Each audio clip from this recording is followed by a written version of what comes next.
losing sleep over this deal. I would wake up stressing about this. I was honestly absolutely stoked with that result, and it was because of this strategy again that I got a result just to get rid of it, just to get rid of the headache, get it gone. And she ended up paying me. Hey guys, welcome back to the channel. My name's Sean, and in today's video I'm going to be breaking down the worst ever deal that I've done. In a previous video I did the best deal. I thought it'd be kind of cool to do the worst deal. It's probably not actually my worst deal, but it gave me the most headaches and the most stress. I thought it'd be cool just to share with you guys this story and hopefully not make the mistake that I did, and it actually ended up being a good result in the end. But at the time I just regretted the decision, and I learned quite a bit from this deal, and I didn't ever make this mistake again. This is part of the channel. I want to be real and open and raw with you guys. I'm going to share the worst or the most stressful deal I've ever done, because I've sold over 100 cars and I've never actually really lost money on any, I don't think. Maybe a couple of $100, but if the deal didn't go well, I usually would break even, but majority of them I've made a pretty good profit. So I got a pretty good track record, but on this particular deal it was just, I did not enjoy it at the time at all. I had white 1999 SILIVIA Nissan S15. Awesome Japanese performance car. It was a non-turbo one, but back before COVID you could get them real cheap here in New Zealand. I picked it up probably 7 or 8 grand. I mean, which is peanuts now compared to the prices of today. So yeah, I bought it dirt cheap. They were cool cars. I loved them. I owned plenty of them, and yeah, I owned this one for a while, and I was thinking about selling it. So I had it listed on Facebook, and I had someone from Auckland inquire about swapping, doing straight swaps for my S15, and he wanted to swap a Subaru WRX. I think it was a 97 4-door, maybe I'll chuck a picture up of it, turbo manual, only done 120,000, but he put it forward to me, are you keen on straight swaps?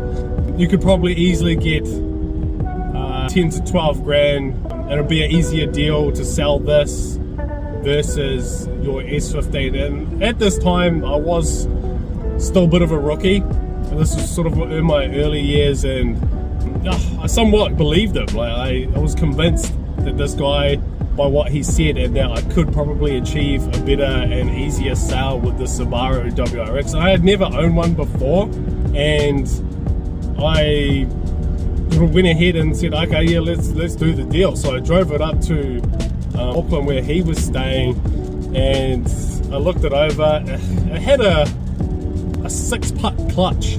Now if you don't know what those are, they're really temperamental clutches for racing, so it made it really difficult to drive around town. And if that wasn't sort of a sign in itself, I don't know what was, because trying to sell something with that is a bit difficult. It's not for everyone. So it ran alright and it went well, and I was like, okay, yeah, let's do the deal. So I did a straight swap for the vehicle. There wasn't really any cash either way. So and then yeah, I went to list the car, and honestly I think a couple months had gone by and I had no luck, and I was losing sleep over this deal. Like I would wake up stressing about this deal. So I was still pretty green, you know, I'm still learning. And when I've done a deal, I've sold a car that is very popular and pretty easy to sell in a Nissan SILVIA. I've gone and swapped it for a turbo WRX that I just didn't have the interest in, and had trouble selling. And I at the time I just remember losing sleep and regretting the decision and asking myself, why did I do this? And and yeah, it was just a nightmare. And the tip from this experience was, when it comes to people wanting to swap cars, it is easier to get rid of a car if you do a swap with someone else. So it is common where people will want to swap their car with you just to get rid of it. Maybe it has issues, maybe they can't sell it. It's just easier than finding a buyer that has the cash, that's willing to pay for the vehicle. It's easier just to do a swap with someone. So with swaps, you have to be very careful when it comes to straight swaps and people wanting to swap your vehicles, because there could be hidden issues and they could also be having trouble selling it themselves, so they just want to get rid of it. So I ended up using actually the same strategy that I used for my best ever sale. So if you don't know what that is, go check it out in my other video if you want to see my best ever deal.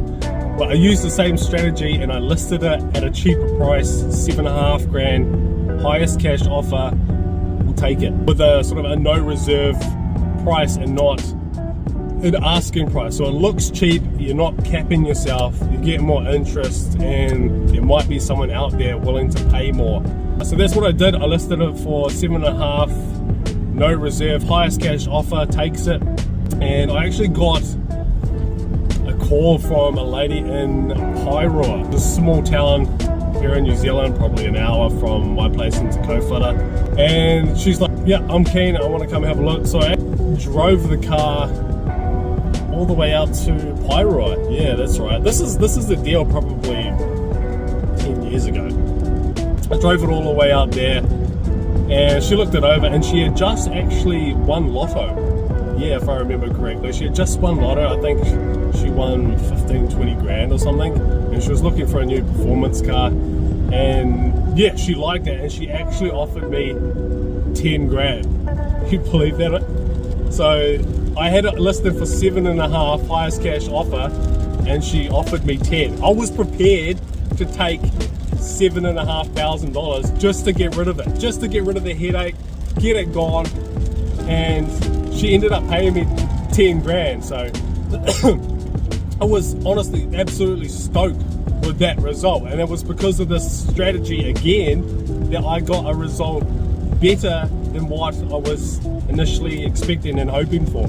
So hopefully you guys learned a thing or two in this video and found really good value from my story and one of the worst deals that I've probably ever done that actually ended up doing alright out of that deal. So it's all about trying different things. If it's not working, you got to do something different. Thanks a lot for joining today. I do really appreciate it. Make sure you go check out my other videos, and we'll see you in the next one. Thanks guys.